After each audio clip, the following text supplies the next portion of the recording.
Hello, everyone, and welcome to episode 23 of JustDario Cigar Time. I'm your host, Dario, and this week's podcast is titled The Tariffs Calm Before the Economic Chaos. Since Liberation Day, I have been spending a lot of my personal time talking to as many people as possible, folks involved in industrial production, supply chain, commercial planning, shipping, logistics, and more. My goal, to really understand what President Trump's recent tariffs moves mean, not just for the financial market, but for the real economy.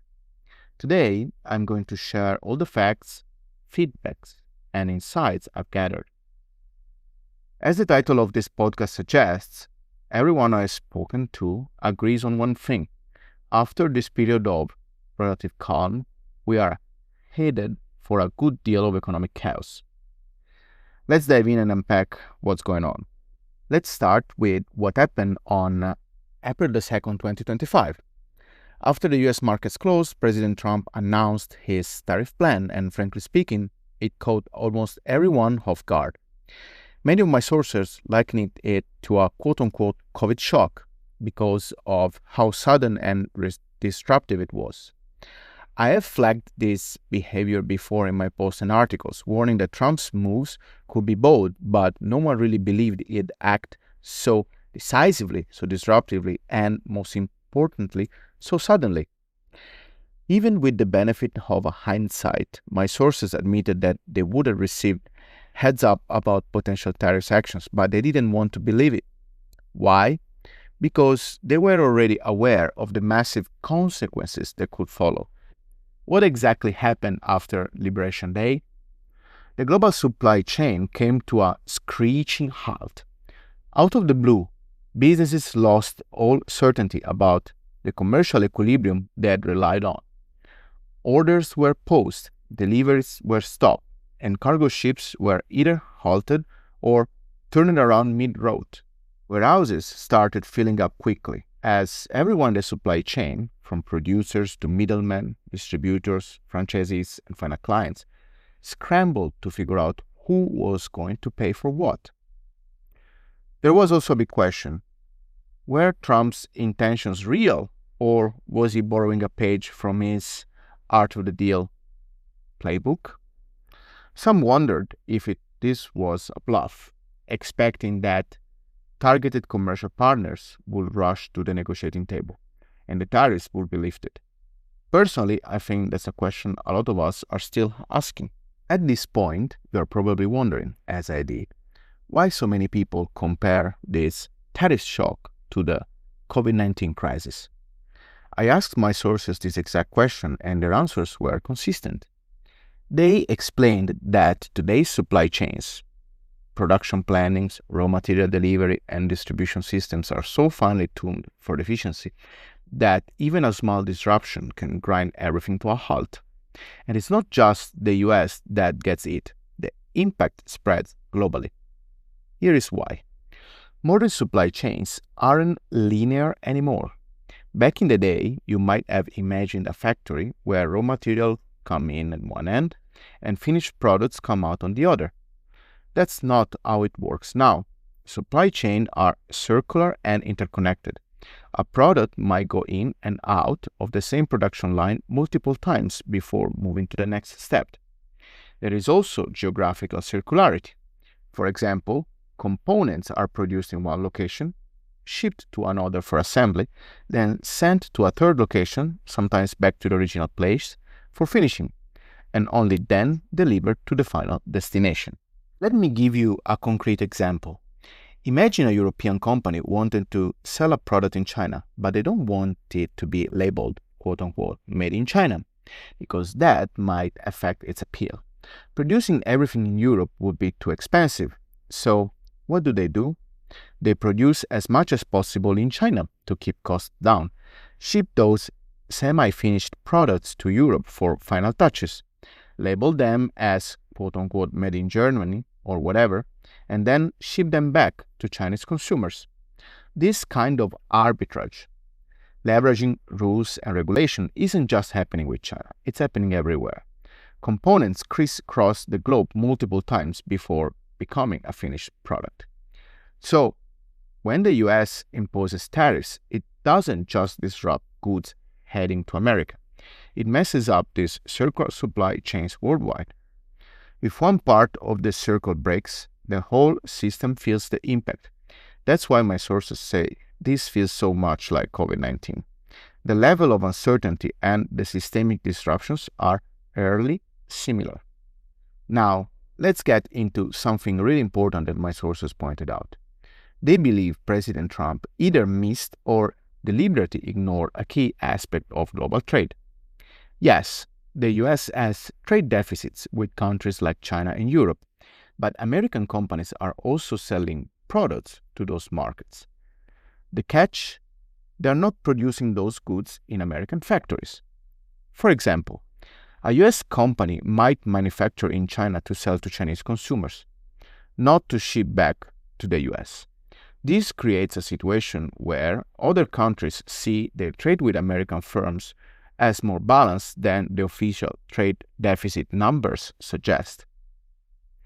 Here is where it gets interesting. Many of my sources, especially those dealing with state-owned enterprises in places like China, Vietnam, or even France, told me something eye-opening. They say that when they deal with these companies, it's not much different from dealing with their governments. They expect those firms to act in line with their government's interests. So, when they buy from US corporations, they assume they are buying quote-unquote American goods, contributing to the US economy. Furthermore, they often reinvest their payments in dollar into US Treasury bonds or markets, thinking it strengthens their commercial ties and diversifies their assets globally. But here is the disconnect. A lot of these profits don't come back to the US as taxes. The goods aren't made in America, and the services aren't delivered from US operations. So, the US government doesn't see the quote-unquote other side of the trade balance. This was a great piece of feedback I hadn't seen highlighted anywhere else, and it really made me think. Maybe the trade deficit problem isn't just about imports versus export. It's about where production happens and where the profits go. Frankly speaking, I think this is something the US government hasn't fully grasped, and it's causing a lot of confusion globally. Another big point my sources raised is that the US government might have miscalculated its leverage in today's trade landscape. Back in 2020, when COVID hit, the US was the largest trading partner for 2/3 of the world's economies. Fast forward to 2025, and China has taken that spot, becoming the largest trading partner for 2/3 of the economies in the world. A perfect example is Germany. It used to be a net exporter to China, but now it's a net importer. This isn't just about Chinese brands flooding Europe or the US. It's about Western companies moving their production to cost-efficient locations like China, Vietnam, or Cambodia to protect their profit margins. This shift has created new dependencies. The US relies on Chinese-made goods, but so do many other countries. European firms, for instance, depend on Asian factories to produce components that they label as quote-unquote made in France or made in Italy to keep costs competitive. These shared production lines mean that a disruption in one country, like the US imposing tariffs, creates a supply shock everywhere. It's not just Vietnamese or Chinese companies selling to the West. It's Western companies that move their production abroad, making their own economies dependent on these countries. I think this is a realistic case of companies chasing short-term profits and not thinking about the long-term consequences. They have created these dependencies, and now we are all paying the price when something like tariffs comes along. It's a mess, and it's going to affect not just the US, but Europe and beyond. Let's now talk about something I touched on before, but want to dive into more detail. The idea that US and European companies can just bring their factories back home. Everyone I spoke to agrees this is simply not possible, and here is why. First, companies have spent billions of dollars shifting their supply chains to cheaper locations.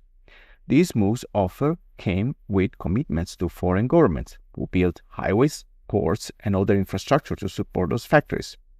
If companies pull out, they risk losing those assets. Worse, local government could seize the machinery and technology, allowing state-owned enterprises to produce the same goods under different labels. These new competitors could flood foreign markets and maybe even challenge Western companies in their own markets. That's a huge risk, and I personally think it's something people in US and Europe don't fully appreciate. Second, bringing production back will cost hundreds of billions of dollars, money that companies and governments don't have in US or Europe. Over the years, corporations have focused on stock buybacks and dividends to maximize short-term shareholder value, leaving little cash for long-term investments. This was a big mistake. They should have built bigger cash buffers to handle situations like this, but instead, they prioritized quick payouts, and now they are stuck. Third, even if governments offer tax grants to incentivize relocations, companies need to front the money first and generate revenues before benefiting from these grants. That's a massive cash flow problem.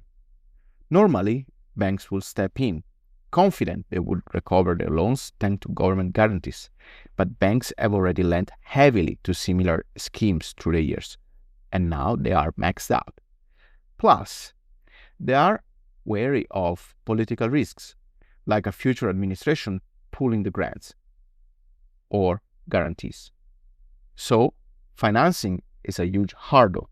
Fourth, there is the labor issue. People in the US and Europe don't want to work in factories anymore. When companies post job ads, they mostly get applications from immigrants. But with stricter immigration policies, the labor pool is shrinking, making it risky to rely on foreign workers. Some say automation is the answer, but that's a misconception. Automated production lines need a highly efficient ecosystem to work properly. Without it, you get delays, overheads, and problems that make automation more expensive than a traditional manufacturing. I've heard this from so many people. Automation sounds great on paper, but in reality, it's not a quick fix. Finally, corporate incentives are misaligned. Management teams are rewarded with stock options tied to short-term share price gains.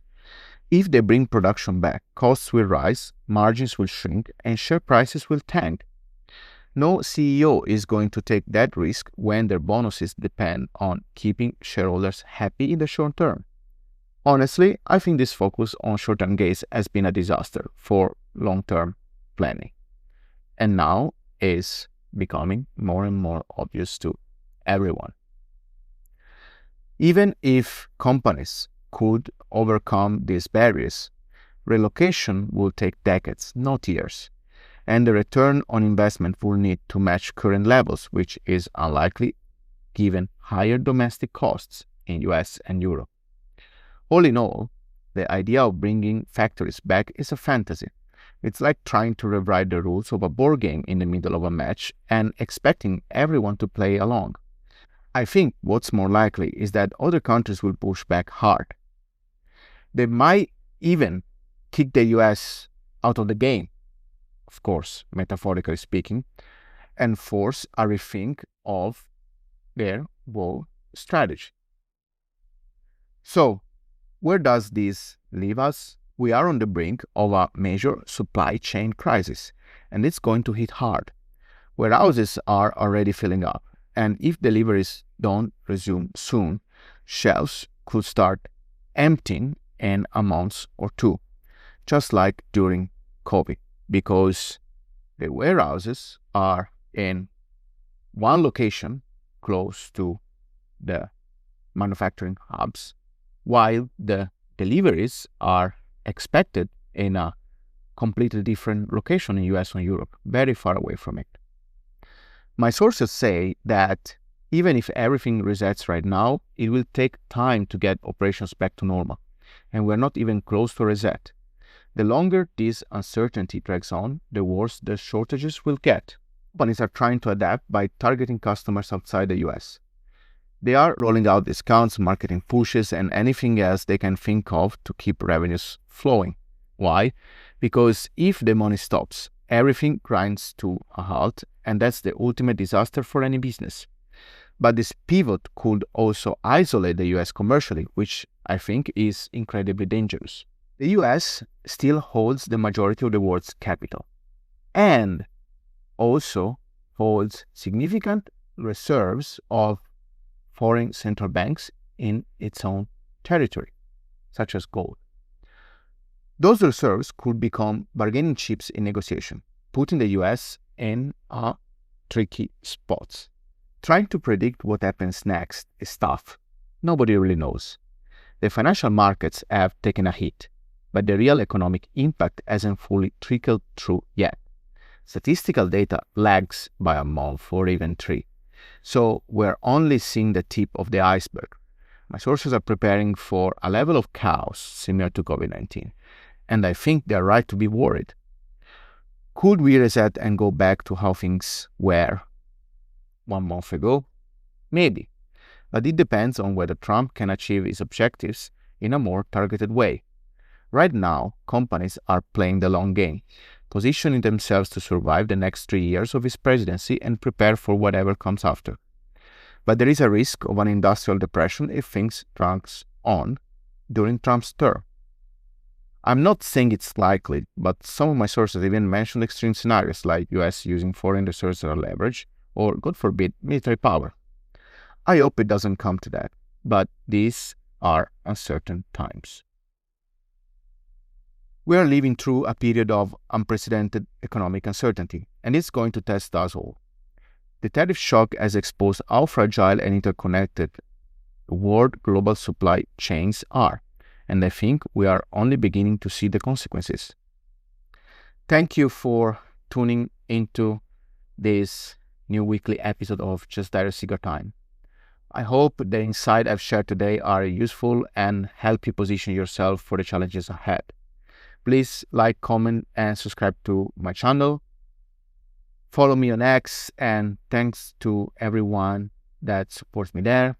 Check out my article on JustDario.com. And overall, I appreciate everyone's support. I wish you a great start of the week, and talk soon.